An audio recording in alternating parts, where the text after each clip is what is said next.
दोस्तों आपके अपने चैनल द लाइव टीवी की एक और खबर पर मोहर लग गई। हमने पहले ही बता दिया था कि सीरिया में जिस तरह से असद सरकार के तख्ता पलट के बाद इजराइल ताबड़तोड़ हमले कर रहा है उसका असर पड़ेगा। और देखिए, एक दो नहीं, अब कई खाड़ी देश और यूं कहा जाए मिडिल ईस्ट के कई देशों ने चेतावनी जारी कर दी है इजराइल के लिए। यह खबर मैं आपको दिखाऊंगा और इसी के साथ दिखाऊंगा इजराइल ने क्या कुछ वहां पर तमाशा किया।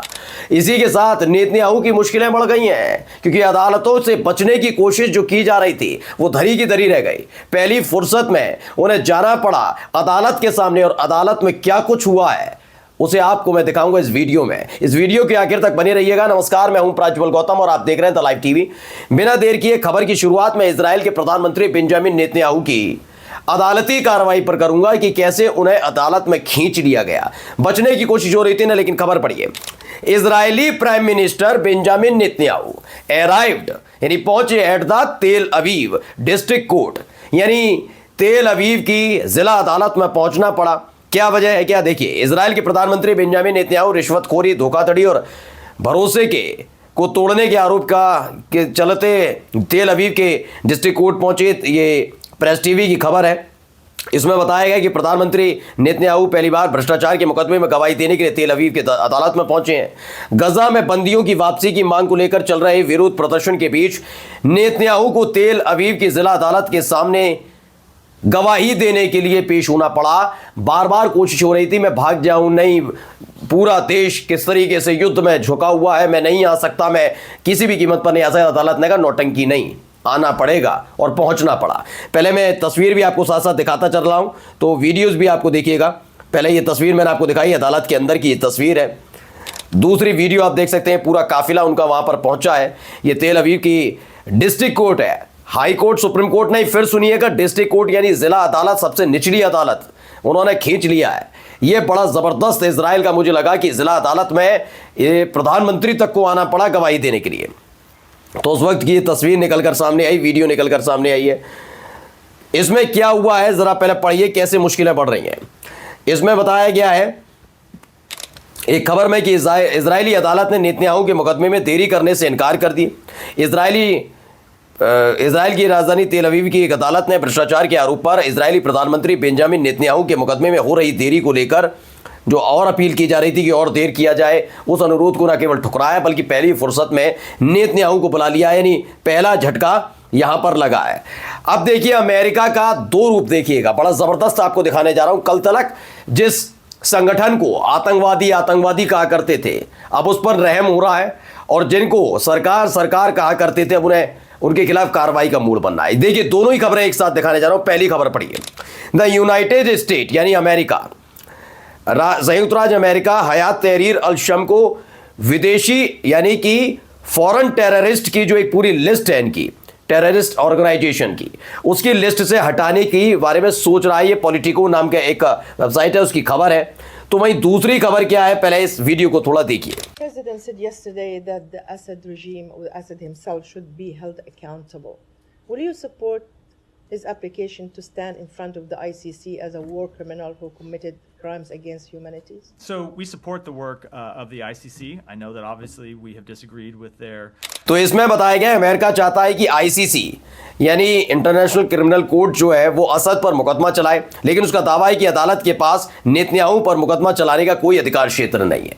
मैंने कहा ना, अब असद सरकार के खिलाफ आईसीसी पर दबाव बना रहा है अमेरिका कि भाई अब आईसीसी के खिलाफ चलाओ, आईसीसी चलाओ असद के खिलाफ मुकदमा। लेकिन जब बात आई थी, याद होगा, जब नेतन्याहू और योव गैलेंट के खिलाफ वारंट जारी हुआ था, तो नेतन्याहू तो भड़केंगे भाई, उनके खुद के खिलाफ है। अमेरिका बहुत बड़ा पैरोकार बनना था, वो कह रहा था बैन लगा दो ऐसी चीज पर, आईसीसी में बैन लगाने की बात कर रहा था अमेरिका। अब अमेरिका क्या कह रहा है, असद पर चलाओ मुकदमा। यानी दो तरफा रूप रंग सब दिख रहे हैं अमेरिका के कि किसकी शय पर यह सारा खेल करने की कोशिश की जा रही है। अब कुछ तस्वीरें, पहले मैं आपको वीडियो दिखा देता हूं वहां क्या कुछ चल रहा है सीरिया में। पहले ये वीडियो देखिए, गोलियों की ताबड़, तो देखिए कितनी ताबड़तोड़ गोलियां चलाई जा रही हैं, कहां कैसे क्या है, मैं जरा अभी आपको बता देता हूं पहले। तो इसका लेकर दावा क्या है, ये झड़प की वीडियो है। झड़प किस किस के बीच में हुई है जरा देखिए। एसडीएफ के बीच में और जो अरब ट्राइबल आर्मी है, जिसे समर्थक माना जाता है हयात तहरीर अल शम का, उसके बीच में ये पूर्वी सीरिया में ताबड़तोड़ फायरिंग की वीडियो निकलकर सामने आई। अब देखिए क्या क्या इजराइल वहां पर कर रहा है और इसको लेकर क्या विरोध हो रहा है वो भी दिखाऊंगा। पहले खबर देखिए सीरियन कोस्ट, ये वैसे वीडियो में पहले भी आपको दिखा चुका हूं कि वहां पर किस तरीके से अटैक किया जा रहा है। ये नेवी का हुआ करता था और वहां पर लताकिया वाला जो पोर्ट है उसे पूरी तरह से बर्बाद कर दिया गया है। कई और तस्वीरें निकली, देखिए दमिश्क, सोचिए दमिश्क किसी देश की राजधानी का हाल क्या कर दिया है। बड़े बड़े धुएं के गुबार वहां से उठते हुए नजर आते हैं। ये वीडियो तस्वीर सामने आई। एक और तस्वीर वहीं से निकल कर आई कि दमिश्क जल रहा है। इस तरह के स्लोगन्स के साथ लगातार ये तस्वीरें प्रसारित की जा रही कि कैसे हालात पैदा कर दिए गए दमिश्क में, जबकि लग रहा था कि सब कुछ शांति होगी। अब एक और वीडियो वहीं से लताकिया से कि देखिए कैसे पोर्ट पूरी तरह से बर्बाद कर दिया गया। धमाके दर धमाके दर धमाके दर धमाके वहां पर हो रहे हैं। ये एक एक वीडियो मैं आपको इसीलिए दिखाता चल रहा हूं। साउंड आप लगातार सुन भी रहे होंगे किस तरीके से ये धमाके किए जा रहे हैं। आवाजें आपके सामने, बर्बाद कर दिया, पूरा बर्बाद कर दिया भाई। लेकिन एक तस्वीर और इन सब के पीछे आई कि जब एसटीएफ फोर्सेज दमिश्क में आई तो उनको ये तमाम हथियार बरामद मिले हैं, वहां पड़े हुए मिले, जिनका इस्तेमाल असद की तरफ से युद्ध लड़ रही सीरिया की आर्मी इस्तेमाल कर रही थी। कई इक्विपमेंट उनको बरामद हुए हैं, मिले हैं। कई को तो बर्बाद कर दिया इजराइल ने, लेकिन तमाम ये साजो सामान आप देख सकते हैं ये उनको मिले हैं। अब ये वीडियो जरा थोड़ा देख लीजिए। खबर क्या है, प्रेस टीवी खबर है, लेकिन मैं आपको बताऊंगा इसके बारे में। खबर देखिए। Israeli military presses ahead with its aggression against Syria, targeting several positions of the country's army across the Arab nation. तो इसमें बताया गया है कि इजराइल लगातार सीरिया के एयर डिफेंस सिस्टम्स जो हैं और एयरपोर्ट्स, जहां जहां एयर डिफेंस सिस्टम लगे वहां और एयरपोर्ट पर हमले कर रहा है। इसको लेकर ये खबर बताई गई है। अब एक और तस्वीर, एक और वीडियो देखिएगा।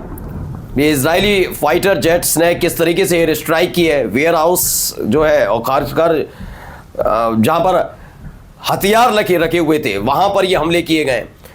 खुद ऐसा इलाका है वहां का, दमिश्क के पास ही, वहां पर ये हमले। और देखिए जैसे ही ताबड़तोड़ हमले करके सब कुछ बर्बाद करने की कोशिश इजराइल की तरफ से की जा रही। कोशिश क्या कर ही दिया गया।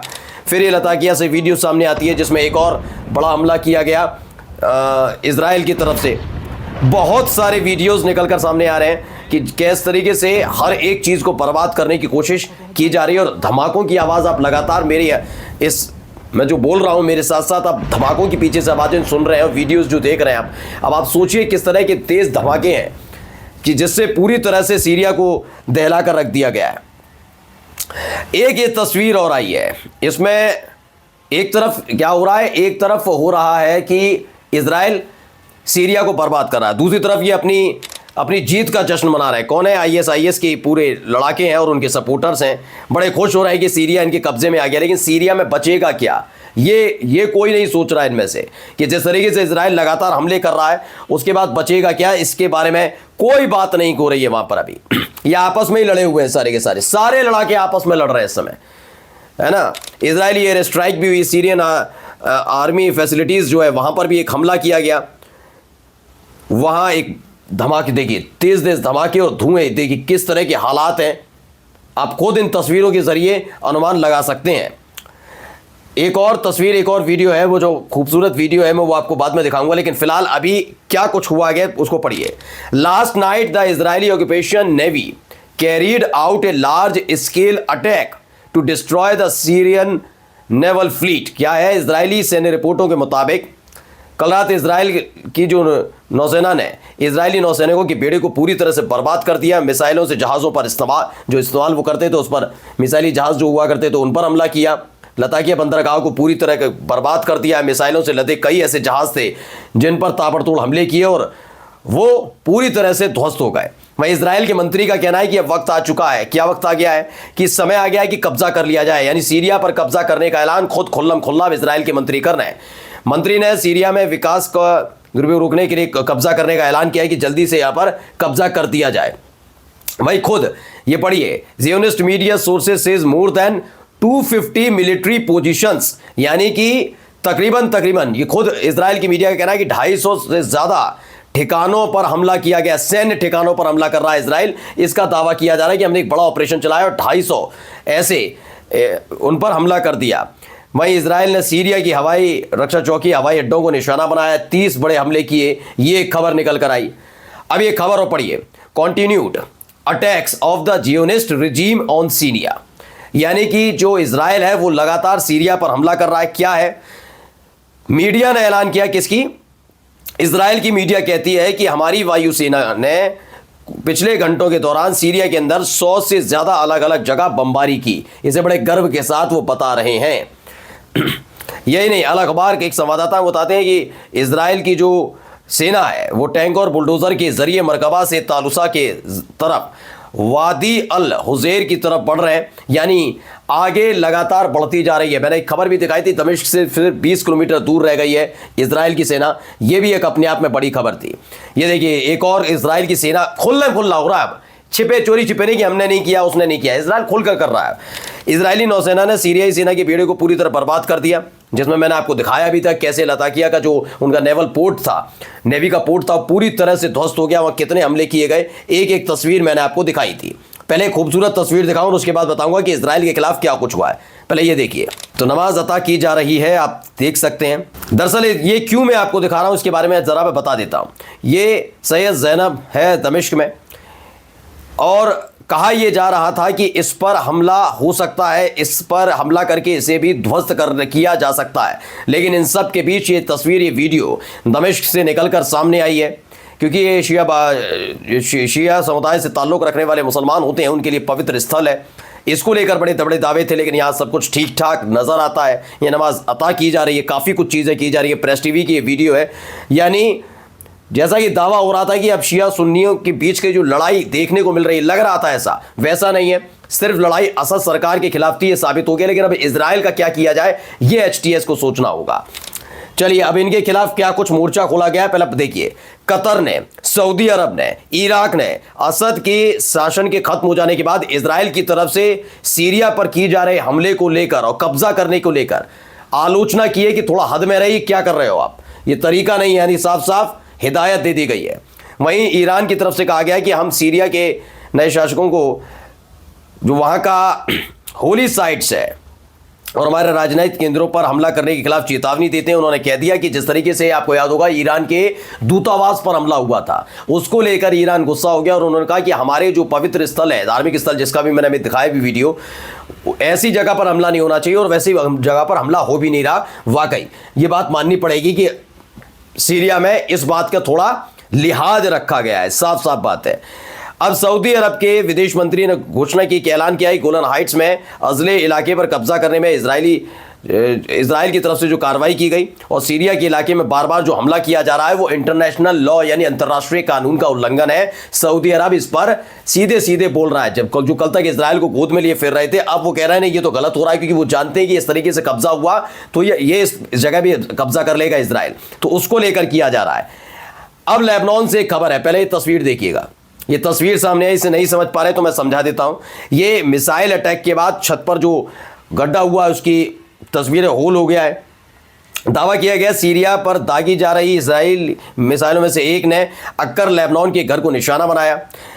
दावा किया गया है कि इसमें किसी को कोई नुकसान नहीं हुआ, लेकिन तस्वीर के जरिए बताया कि इजराइल कर क्या रहा है। अब इन तस्वीरों को जरा गौर से देखिएगा और इनको लेकर जो दावा है वो बता देता हूं। बताया गया कि दक्षिणी लेबनान और गजा पट्टी में 7 सैनिकों की मौत के बाद ये हुआ है। इजराइल कहता है कि अफसोस का दिन है कि हमारे 7 सैनिकों की मौत हो गई, यानी भरपाई भी करनी पड़ रही है। गजा में और लेबनान में हमले करते करते इजराइल के 7 सैनिक मौत के यानी काल के काल में समा गए। तो अब तक ये आपको मैंने सारी खबरें बताई हैं कि क्या कुछ हो रहा है, लेकिन जैसा कि मैं बार बार बता रहा हूं कि इजराइल जो कुछ सोच रहा था वो उसमें कामयाब काफ़ी हद तक हुआ है, क्योंकि अब तक चुप्पी साध कर बैठे रहे सारे के सारे मिडिल ईस्ट के देश। लेकिन अब मोर्चा खोल रहे हैं, लेकिन वो भी जुबानी मोर्चा खोला जा रहा है। देखना ये होगा कि धरातल पर उतरकर कब इजराइल का विरोध करेंगे। नमस्कार।